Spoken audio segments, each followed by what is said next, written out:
welcome everyone to Rock M Radio. This is the beginning of a brand new episode of Dive Cuts.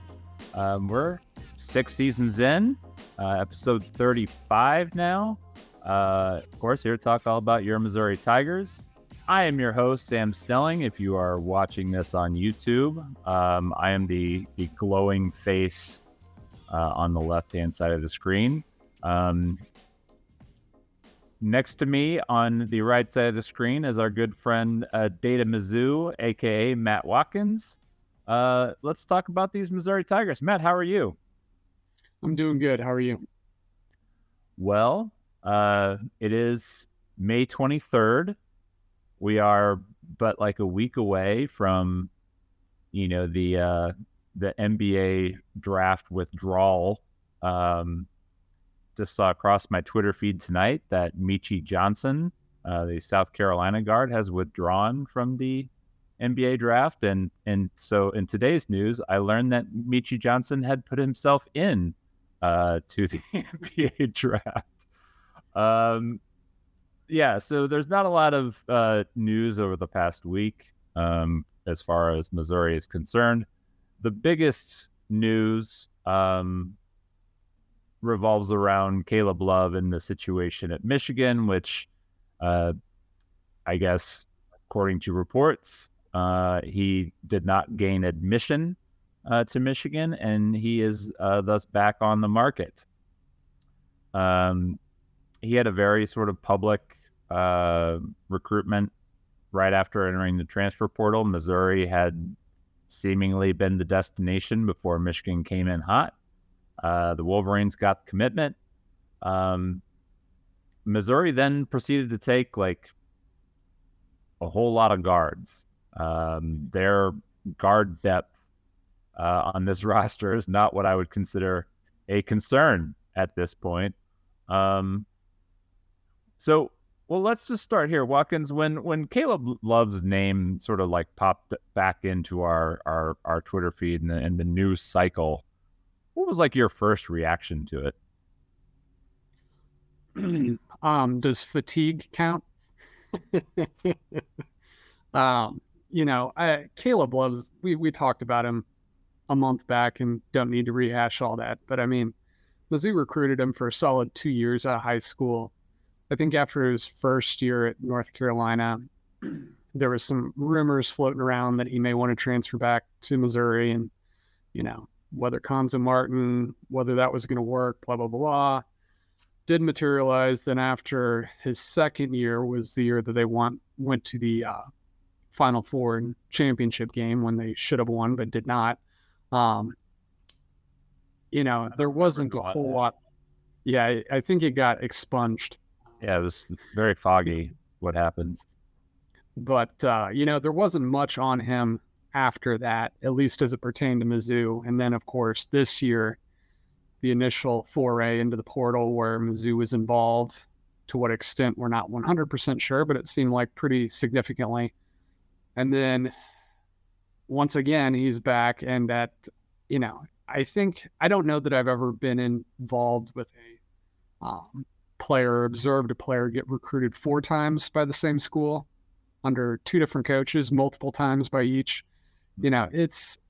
He's a good player, and I think, Missouri does have a lot of guards, and the minutes would be tight, but he does offer something that a lot of the other guards on our team don't have, but Isaiah Mosley does. And that's being a volume scorer. Mosley has proven to be much more efficient at it than Caleb Love, but they both hoist a lot of shots. I guess on the one hand, I'm a little surprised that they haven't kicked the tires again, but on the other hand, I think it also might speak well about the chances of Mosley returning. We've heard obviously good things about that, and we've been pretty confident in our stance all along that he's going to have every opportunity to be a member of next year's team. But I think, at least maybe it's my unfounded hope, that not throwing your hat in the ring, I guess, a second time this spring and a 4th time overall, that, some things may have solidified there. But that's speculation on my part. But other than that, there was humor about whether he visited last week. Aside from that, that's the extent of the thought that I've given Caleb Love the fourth. Yeah, I think the situation, it's one of those things, and I wrote about this in our pour over, where, I do think that, if Caleb comes to you and says, like, I'm ready to shut this down, I just want to be at Mizzou, and that's what he says, then okay, great. You know what I mean? But I don't think like there was any reason for Missouri and its coaching staff to seek him out.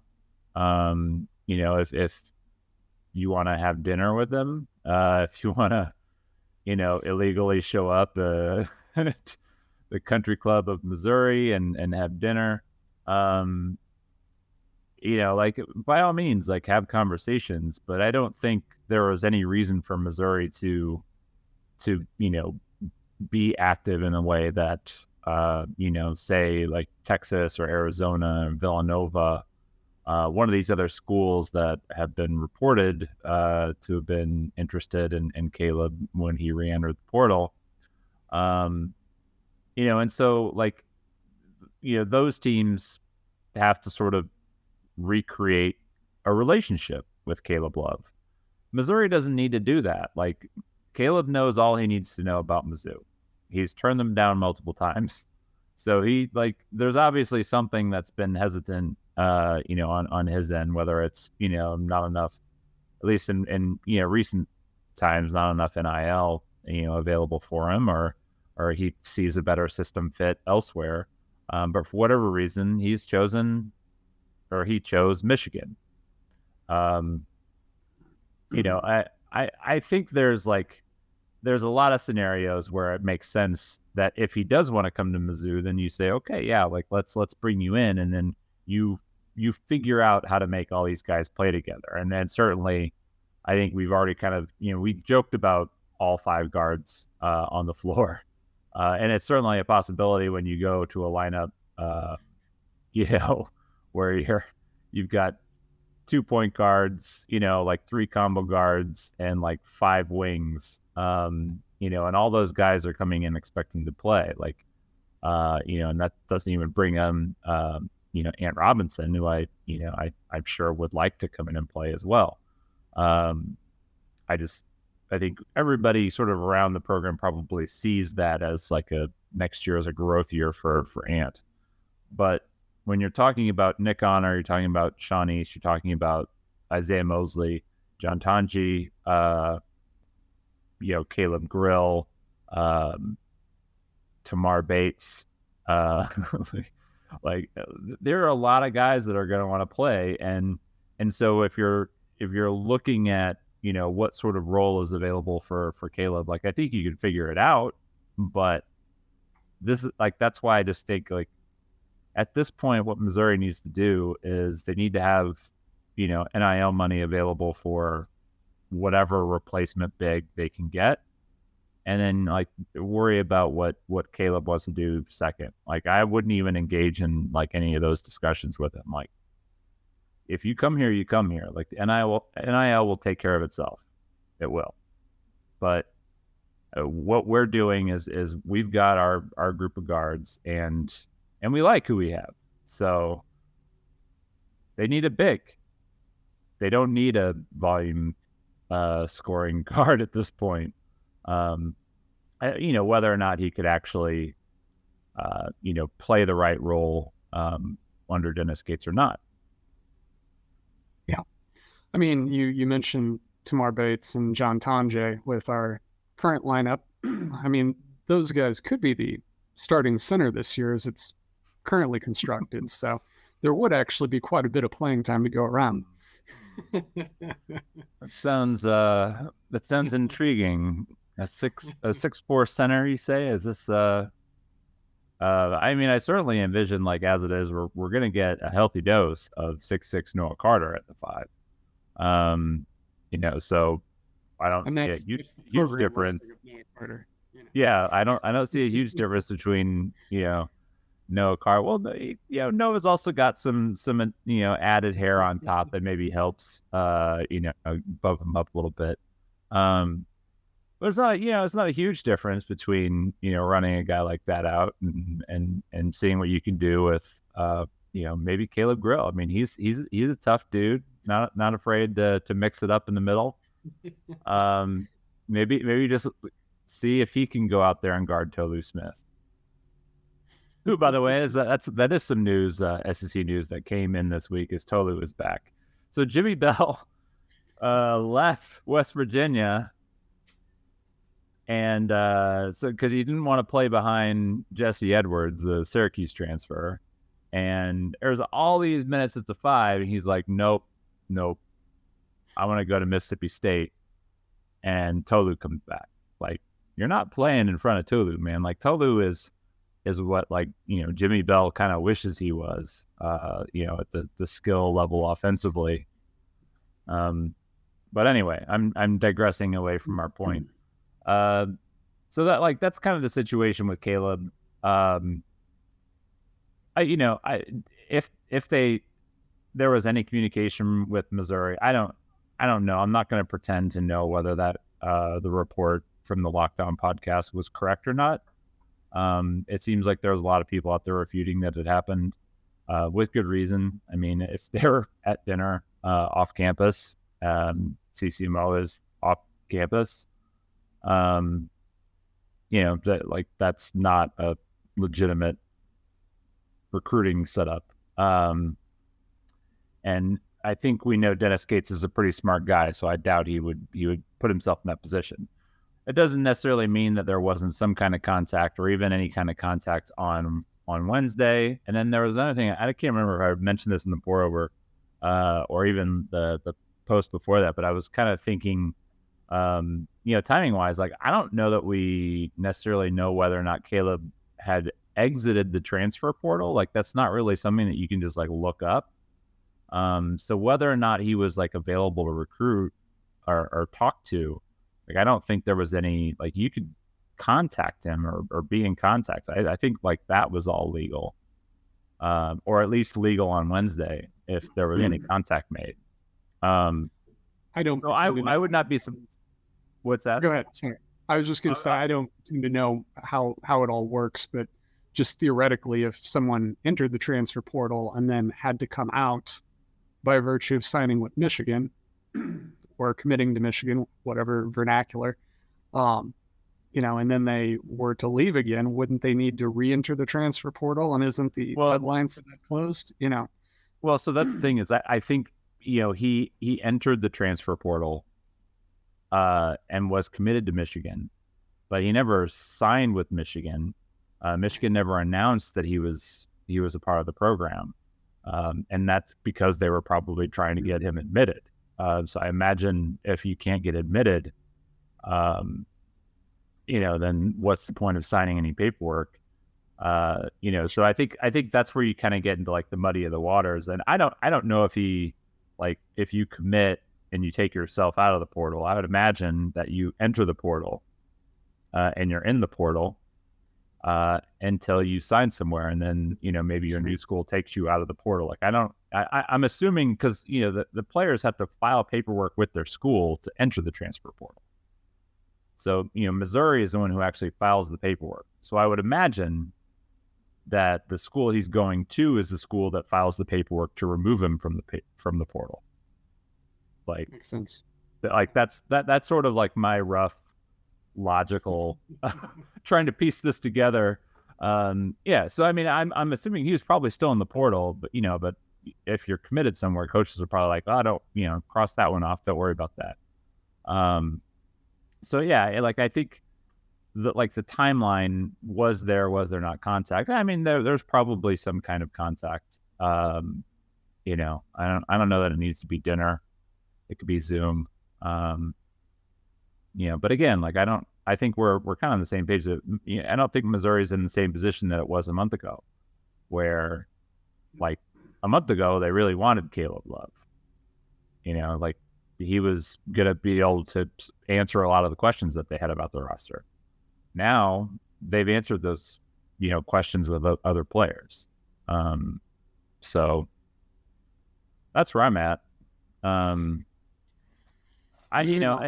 assuming at some point, probably in the next week or two, Caleb's going to make a decision. I don't think we expect it to be Missouri. I would agree with that. I'm ready. Could always dust off that old commitment piece that I think we had written way back when. 2019. Just scrub it a little bit. It's been revised multiple times over the years. But yeah, I mean, if something changes, obviously we react to it. But I think at this point, Missouri knows who their guards are going to be. They like who their guards are. The bigger question at this point is the draft withdrawal.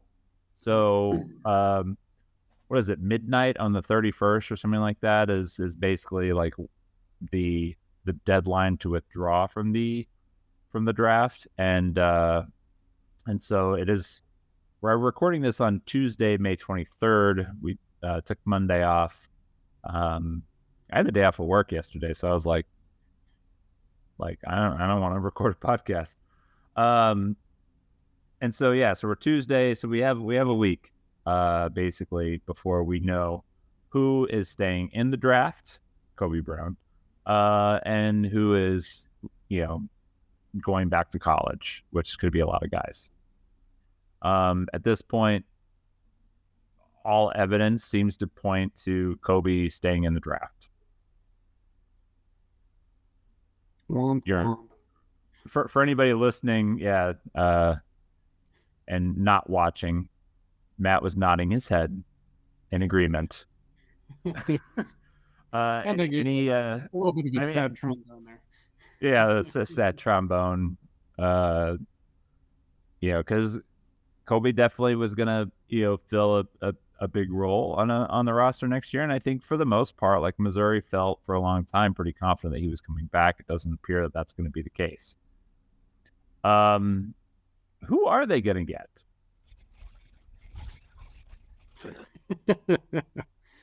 Well, that's probably the $1 million question at this point. I don't know. Things have been very, very quiet the last few weeks. We're in the middle of a dead period now, so there's been no visits this past weekend, unless they were breaking rules. So yeah, it's kind of a wait and see. I guess earlier today, in anticipation of knowing that this might be a topic, I undertook the endeavor of looking at the early entrance list of the NBA draft and immediately regretted my decision when there was something like 250 names on it. But I took a look just out of curiosity at guys who were, had some height on their side, say 6'7", 6'8" plus, and who were classified as seniors, and, being an early entrant, that by virtue of them makes them eligible to return to school. So I think they have eligibility left. To possibly ferret out some grad transfer opportunities or options, I should say. And it was a process, a very inconclusive process. Many times you would see announcements of these kids that would say they're going to test the NBA draft waters and they have no chance at getting drafted whatsoever.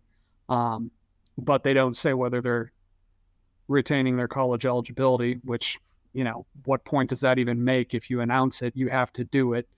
So yeah, it was kind of some guesswork, but being that the traditional transfer portal is closed and we know who the names are on that list and we've talked about them, or at least I'm sure Matt Harris has talked about them in various pieces, tweets, what have you.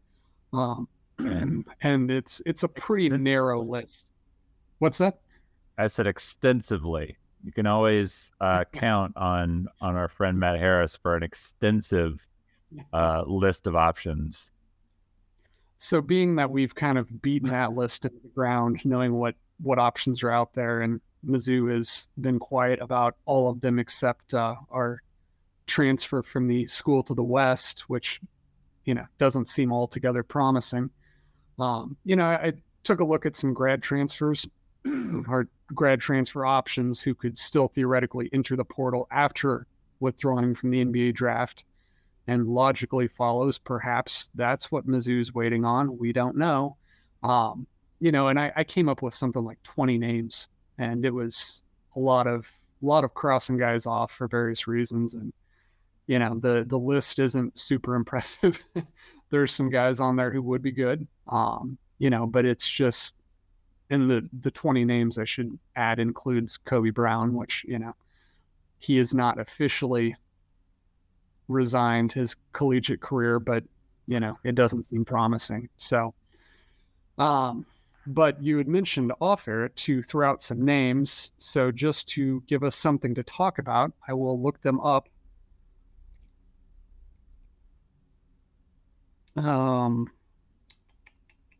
I don't want to get any of these names wrong. That's how well I know them. Well, I'm looking forward to your pronunciation on the kid that went to Memphis. I didn't even write that down. So I knew I wouldn't be able to pronounce it. So I didn't even write it down. There was to Sam's point, there was a transfer from UT Arlington. And this is last year. That went to Memphis, and Mizzou had at least made preliminary contact, and he had a decent season at Memphis, played about 8-10 minutes a game, and he's an athletic freak. Hasn't played a whole lot of basketball. Sam, are you going to give me any help with that name? Or are you just going to leave me hanging? I'm pulling up. I'm trying to kind of get Mia's portal rankings and seeing if I can sort. I got it here. I'll give it a shot. But it's Keo Dorichi, Akabundu, Ihogu. I'm sorry, that's probably way off, but that doesn't sound he played right. for Memphis last year, so check it out on the roster.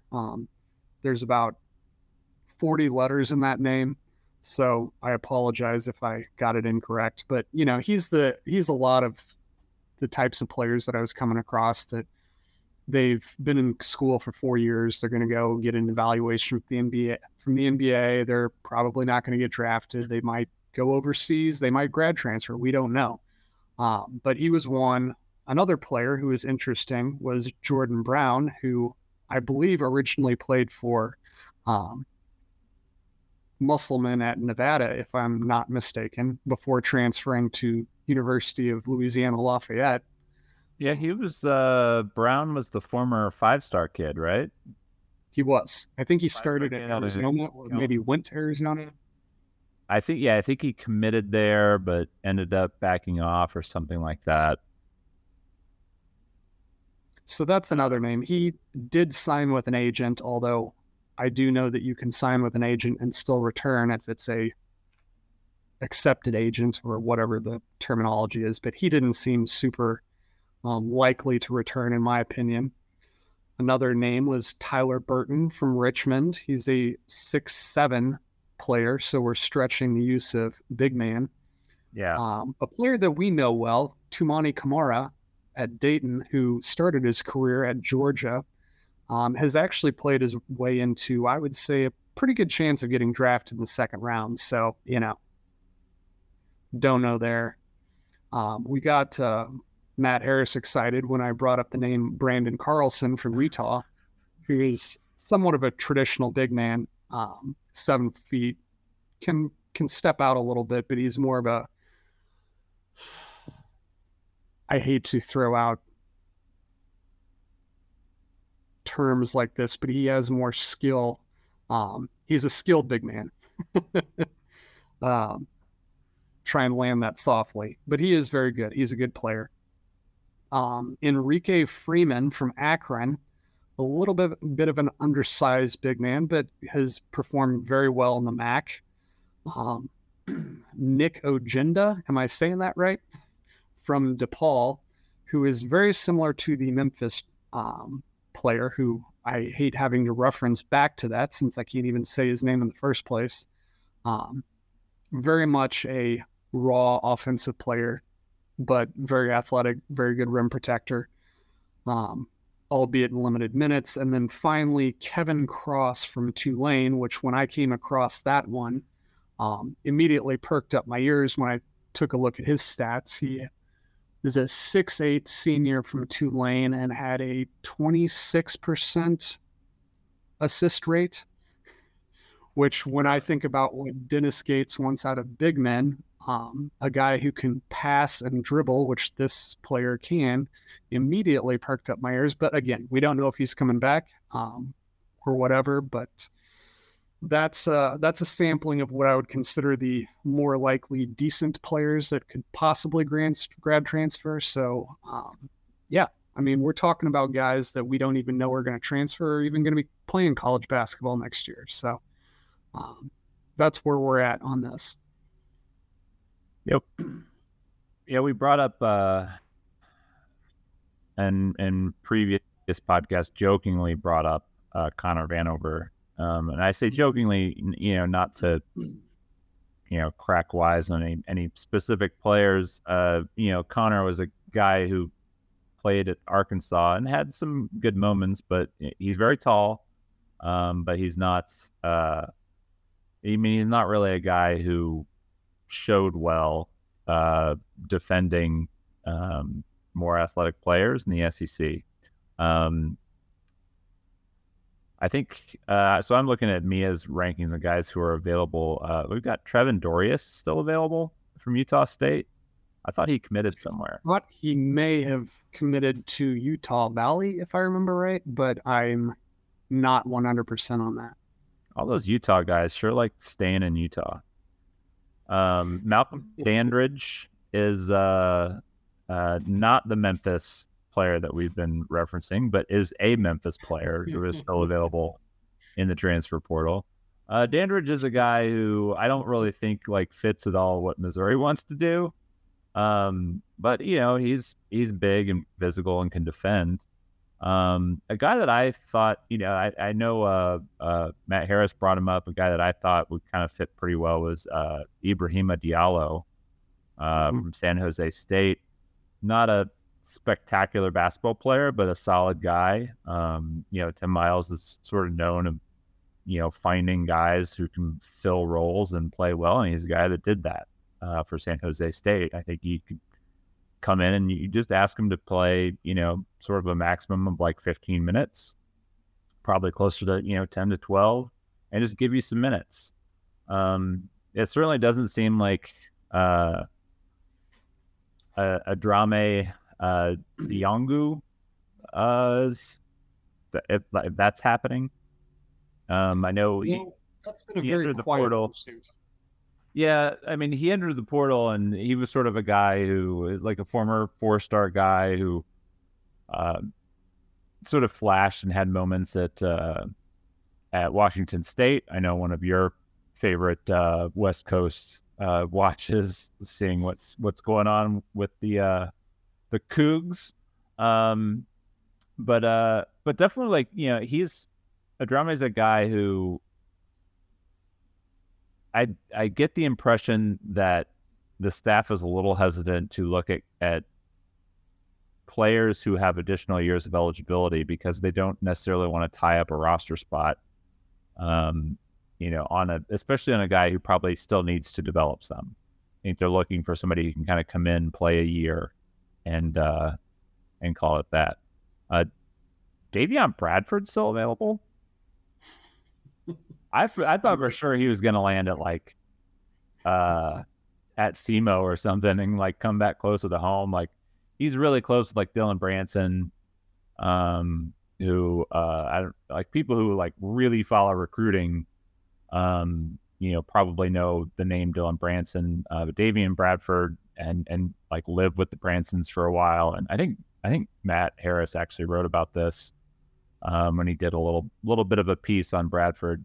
But Bradford's a guy who went to K-State. Mizzou basically punted while he was trying to make up his mind, and took. I just forgot his name.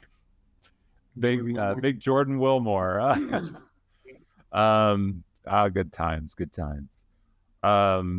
yeah, so they punted and took Wilmore, and Bradford went to K-State and then transferred to Wake Forest. He didn't really play much for Wake Forest.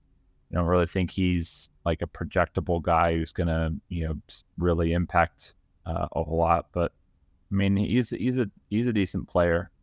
We are really getting down to like slim pickings in the portal, though. Yeah, I think You have a take on Wilhelm Breidenbach. that would be a stellar name for the team. I would like to write about Wilhelm, but I couldn't tell you who he is or who he plays for. So he's one of these guys who I remember. I want to say I'm trying to remember the kid that signed at Kentucky and then transferred to Texas and then transferred again. The guard was from California. But I want to say like he played high school like Mater Dei in the LA area, and his high school teammate was Wilhelm Breidenbach, who was actually like he is a 4-star player. I think it was like a low 4-star, but he is a 4-star player. But I remember the first time I saw this team play, and this is in high school. They're all in high school, and this dude had like the old goggles and a headband. And he had this like moppy black hair. And I'm just like, that dude is awesome. And he was good. Like, that's like the best part is like you show up, you look like that, and you're a baller. Like, that's the best stuff. So he's actually like a nice little player. I don't know that the SEC is the right fit for him. I don't know if Missouri is the right fit, but I think he could do a lot worse. Do a lot worse than Wilhelm Breidenbach. Currently ranked the 94th best available transfer in the portal. Gosh, it's just there's not a lot, man. Where does Wilhelm play? What? Where's Wilhelm from? What school? Well, yeah. So he committed to Nebraska. Ah, okay. Yeah. So this is where like eventually like I'm gonna figure out how to like do like be able to put up pictures and stuff, and this would be a good moment to be like, all right, I'm gonna drop in a picture of Wilhelm. Like he's just Google him. Like he's kind of a spectacular specimen. I mean, how could you not be with a name like Wilhelm Breidenbach? Well, if basketball doesn't work out for him, a brewery sure sounds like it'll fit the bill. Oh, he's got a beard now. Even better. Well, we kind of plan on this being a shorter podcast, mainly because there wasn't much to talk about. You did kind of get a few names of guys that you like, into the stratosphere. At this point, it's slim pickings in the portal. You are hoping that there's somebody who can pop into the portal after declaring for the draft. And Kaudarichi Akabundu Ehiogu. I think that came out pretty similar to how I said it. So, yeah. Yeah, I mean, I remember it was a lot to type when we first mentioned him in one of the pieces. I mean, this guy is fairly intriguing as a player. He's very similar athletically to Aiden Shaw. He's probably a little bit better defensively. I don't want to go too far on that because he played 8 to 10 minutes for Memphis. But his offensive game is, to be blunt, a little lacking.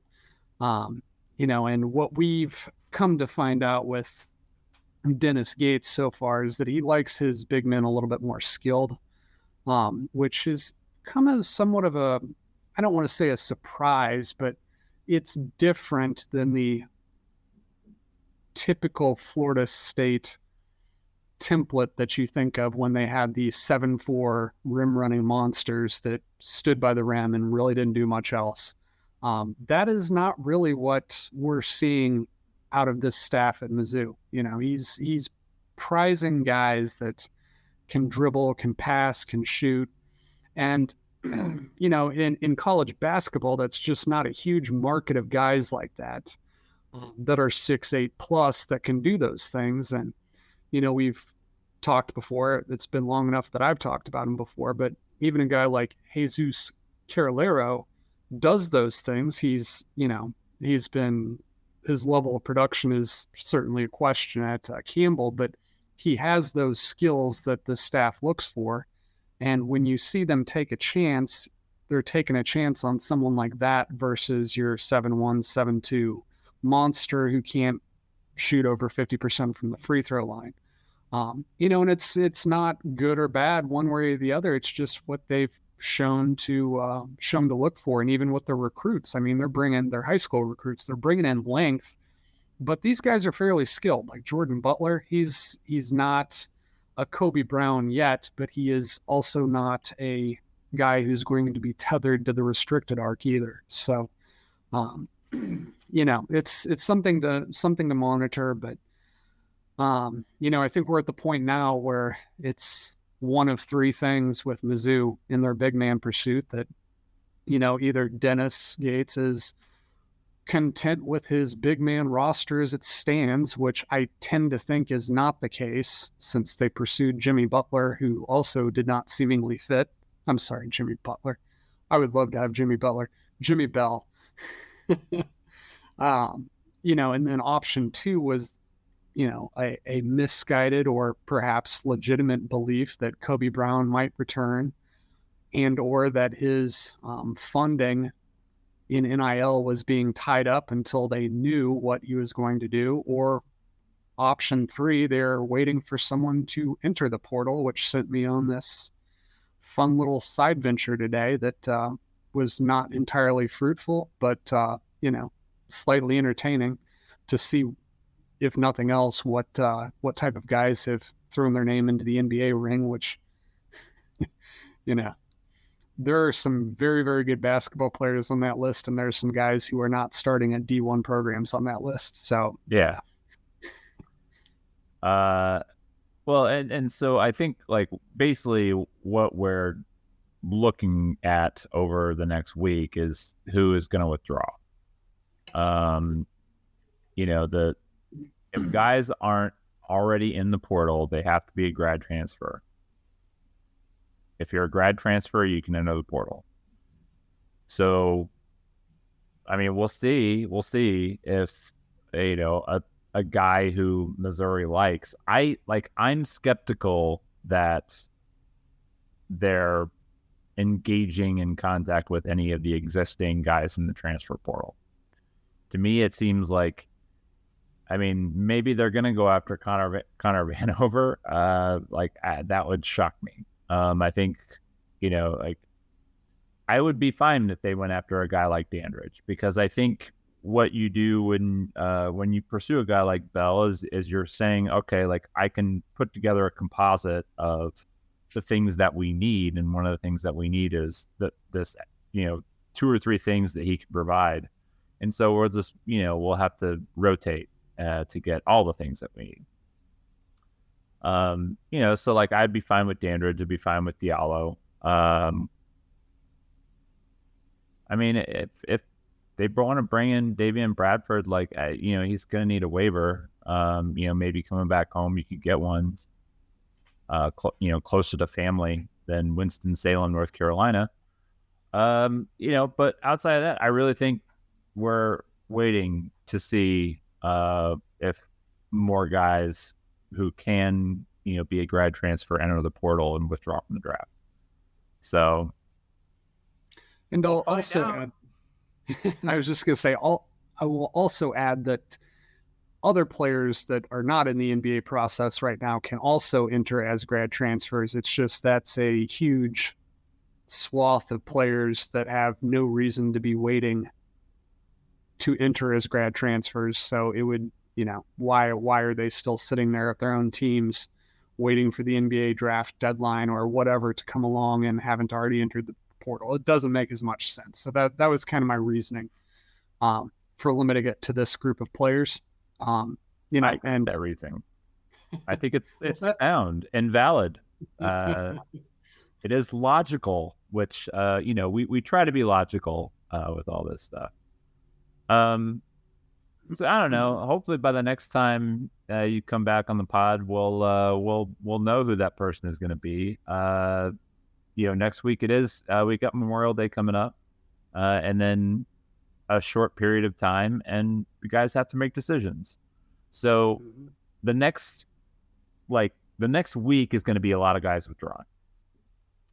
Maybe one of those guys is the guy that Missouri has been waiting on. Probably not going to be Kobe Brown, but we'll see what happens. So we'll get back together. Well, maybe not with you. We'll give you a couple weeks to chill out.